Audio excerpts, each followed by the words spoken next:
قرآن مجید کا سورہ نمبر 54 سورہ قمر۔ بنام خدائے رحمان الرحیم۔ قیامت قریب آ گئی اور چاند شق ہو گیا، اور کفار اگر کوئی نشانی دیکھ لیتے ہیں تو منہ پھیر لیتے ہیں اور کہتے ہیں یہ تو وہی ہمیشہ کا جادو ہے۔ انہوں نے تکذیب کی اور اپنی خواہشات کی پیروی، اور ہر امر استقرار پانے والا ہے، اور باتحقیق ان کے پاس وہ خبریں آ چکی ہیں جو کفر سے باز رہنے کے لیے کافی ہیں، جن میں حکیمانہ اور مؤثر باتیں ہیں، لیکن تنبیہیں فائدے مند نہیں رہی۔ بس آپ صلی اللہ علیہ وآلہ وسلم بھی ان سے رخ پھیر لیں۔ جس دن بلانے والا ایک ناپسندیدہ چیز کی طرف بلائے گا تو وہ آنکھیں نیچی کر کے قبروں سے نکل پڑیں گے، گویا وہ بکھری ہوئی ٹڈیاں ہیں، پکارنے والے کی طرف دوڑتے ہوئے جا رہے ہوں گے۔ اس وقت کفار کہیں گے یہ بڑا کٹھن دن ہے۔ ان سے پہلے نوح کی قوم نے بھی تکذیب کی تھی، بس انہوں نے ہمارے بندے کی تکذیب کی اور کہنے لگے دیوانہ ہے اور جنات کی چھڑکی کا شکار ہے۔ بس نوح نے اپنے رب کو پکارا، میں مغلوب ہو گیا ہوں، بس تو انتقام لے۔ پھر ہم نے زوردار بارش سے آسمان کے دہانے کھول دیے، اور زمین کو شگافتہ کر کے ہم نے چشمے جاری کر دیے، تو دونوں پانی اس امر پر مل گئے جو مقدر ہو چکا تھا، اور تختوں اور کیلوں والی کشتی پر ہم نے نوح کو سوار کیا جو ہماری نگرانی میں چل رہی تھی۔ یہ بدلہ اس شخص کی وجہ سے تھا جس کی قدر شناسی نہیں کی گئی تھی، اور باتحقیق اس کشتی کو ہم نے ایک نشانی بنا چھوڑا، تو کیا کوئی نصیحت قبول کرنے والا ہے؟ بس بتاؤ میرا عذاب اور میری تنبیہیں کیسی رہیں؟ اور باتحقیق ہم نے اس قرآن کو نصیحت کے لیے آسان بنا دیا ہے، تو کیا ہے کوئی نصیحت قبول کرنے والا؟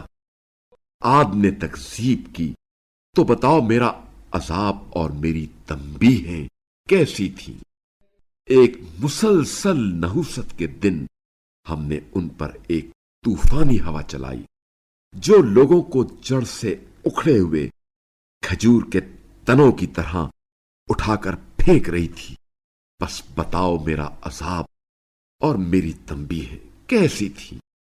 اور بتحقیق ہم نے اس قرآن کو نصیحت کے لیے آسان بنا دیا ہے، تو کیا کوئی نصیحت قبول کرنے والا ہے؟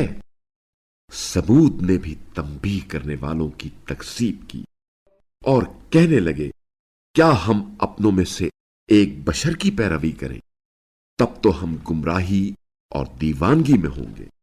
کیا ہمارے درمیان یہی ایک رہ گیا تھا جس پر یہ ذکر نازل کیا گیا؟ نہیں، بلکہ یہ بڑا جھوٹا خود پسند ہے۔ ان قریب انہیں معلوم ہو جائے گا کہ بڑا جھوٹا خود پسند کون ہے۔ بے شک ہم اونٹنی کو ان کے لیے آزمائش بنا کر بھیجنے والے ہیں، بس ان کا انتظار کیجیے اور صبر کیجیے، اور انہیں بتا دو کہ پانی ان کے درمیان تقسیم ہوگا اور ہر ایک اپنی باری پر حاضر ہوگا۔ پھر انہوں نے اپنے ساتھی کو بلایا اور اسے ہتھیار تھمایا، بس اس نے اونٹنی کی پونچھیں کاٹ دی۔ بس بتاؤ میرا عذاب اور میری تنبیہیں کیسی تھی؟ ہم نے ان پر ایک زوردار چنگھاڑ چھوڑ دی تو وہ سب باڑ والے کے پھوسے کی طرح ہو گئے۔ اور باتحقیق ہم نے اس قرآن کو نصیحت کے لیے آسان بنا دیا ہے، تو کیا کوئی نصیحت قبول کرنے والا ہے؟ لوط کی قوم نے بھی تنبیہ کرنے والوں کو جھٹلایا، تو ہم نے ان پر پتھر برسانے والی ہوا چلا دی سوائے آل لوط کے جنہیں ہم نے سحر کے وقت بچا لیا اپنی طرف سے فضل کے طور پر۔ شکر گزاروں کو ہم ایسے ہی جزا دیتے ہیں، اور بتحقیق لوط نے ہماری عقوبت سے انہیں ڈرایا، مگر وہ ان تنبیہ کرنے والوں سے جھگڑتے رہے، اور بتحقیق انہوں نے لوط کے مہمانوں کو قابو کرنا چاہا تو ہم نے ان کی آنکھیں مٹا دی۔ لو اب میرے عذاب اور تنبیہوں کو چکھو، اور بتحقیق صبح سویرے ایک دائمی عذاب ان پر نازل ہوا۔ اب چکھو میرے عذاب اور تنبیہوں کا ذائقہ۔ اور بتحقیق ہم نے اس قرآن کو نصیحت کے لیے آسان بنا دیا ہے، تو کیا ہے کوئی نصیحت قبول کرنے والا؟ اور بتحقیق قوم فرعون کے پاس بھی تنبیہ کرنے والے آئے، انہوں نے ہماری تمام نشانیوں کی تکذیب کی، تو ہم نے انہیں اس طرح گرفت میں لیا جس طرح ایک غالب آنے والا طاقتور گرفت میں لیتا ہے۔ کیا تمہارے زمانے کے کفار ان لوگوں سے بہتر ہیں، یا الہامی کتب میں تمہارے لیے معافی کا پروانہ لکھا ہوا ہے؟ یا یہ لوگ کہتے ہیں کہ ہم ایک فاتح جماعت ہیں؟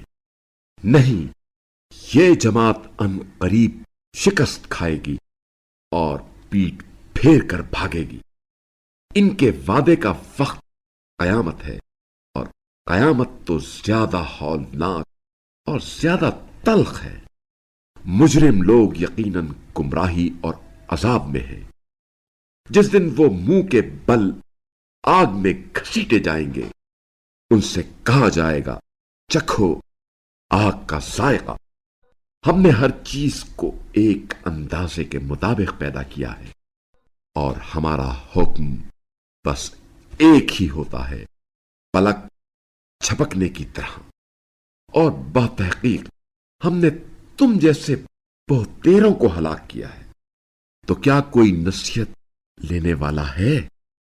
اور جو کچھ انہوں نے کیا ہے سب نامہ اعمال میں درج ہے، اور ہر چھوٹی اور بڑی بات اس میں لکھی ہوئی ہے۔